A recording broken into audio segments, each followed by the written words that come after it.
tell you all a phenomenal story. A story of a people who rose up against injustice. A story of a people who rose up against injustice so that you and I can live a dignified existence.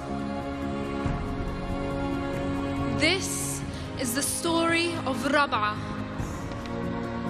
For those who don't know, Rabia is the name of a famous square in Egypt and also means the fourth in Arabic. And Rabia, brothers and sisters, is where our story begins. On the 3rd of July 2013, Egyptians woke up to the shocking news that a military coup had taken place in their beloved country. A coup overthrowing Egypt's first democratically elected Egyptian civilian president. The same coup that shut down various channels that existed to show the other opinion, that existed to show the real face of a military coup. A military coup throwing Egypt back decades away from its newfound democracy. And this is where the heroes of our story come in. Egyptians from all walks of life risked their lives and decided that enough was enough. They gathered peacefully in the Rabia Square and in all the cities and squares of Egypt for over 48 days. Why? Because they believed in freedom, they believed in democracy, and they believed in justice. Rabia was a spectacular example of peace and unity. I want you to imagine doctors, sheikhs, students, women, men and children just like you and I protesting every day under the blistering Egyptian sun. Their stomachs rumbling with a long day's fast through the whole month of Ramadan. Their feet aching, throats parched from chanting, their voices hoarse, but above all, with a dignified smile on their faces. Because they were standing up for the truth. Because they believed in a better tomorrow.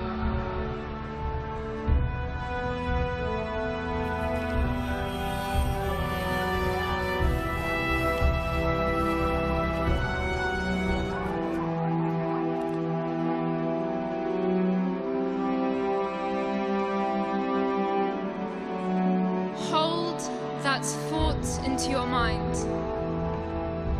Remember the children's faces smiling as they're holding up placards saying, "Remember me."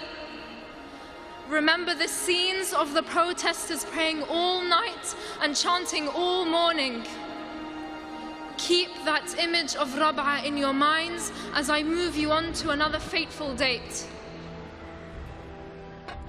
The 14th of August 2013. Here, our story takes a sharp and distressing turn. That day, Egypt witnessed the worst state-led massacre in its history. We're talking about women, men and children being killed in cold blood.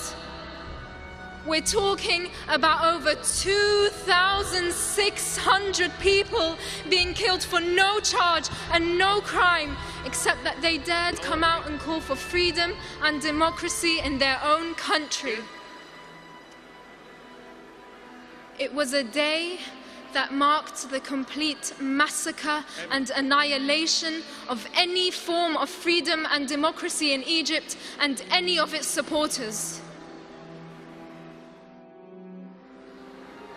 It was a day where bodies, tents, makeshift hospitals, and even the local mosque were burnt and torched down.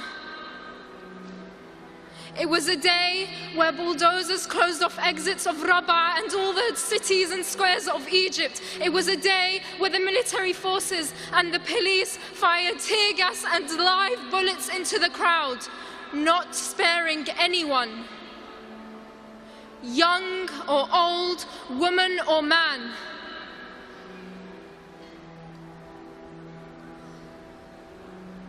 I want you to imagine a student who always came first in their class, who always kept Egypt's minds in their future, waking up for another day of protest, kissing their parents, brothers and sisters goodbye, not knowing it would be for the very last time. I want you to remember a man named Ahmed Asim, a man who came to convey and portray the truth through the lens of his camera. The camera that filmed his own death. I want you to feel the despair his family had felt, to replay and replay and replay his last video, wondering and asking why and what he'd done to be killed. I want you to feel the pain of the oldest grandfather who slept on Egypt's tarmac and used the pavement as his pillow, standing up to protest. Why? Because he wouldn't let his children and grandchildren live through the 60 years of oppression, humiliation and injustice he had to live through. I want you to know of the mother who came to protest together with her 17-year-old daughter.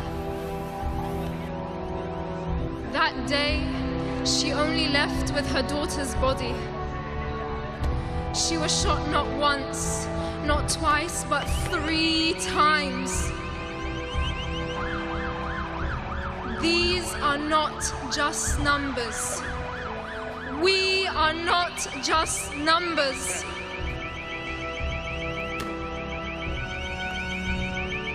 Our story does not end here. You can change that ending. Our heroes did not stop asking for their rights while the military continues to violate human rights daily. Our heroes did not stop protesting peacefully and will not stop protesting peacefully until democracy is restored and until the revolution that inspired the world is reclaimed. As fellow humans, we are duty-bound to uphold the basic values we all hold dear: freedom, dignity, and social justice.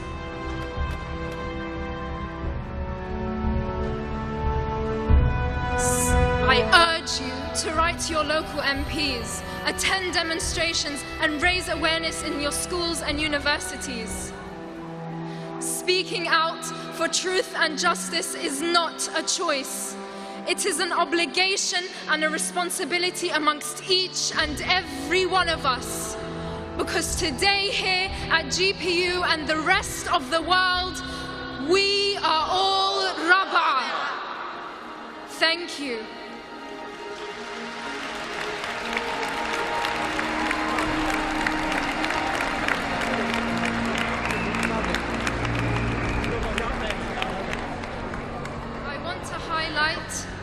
That today marks 100 days after the Rabaa massacre.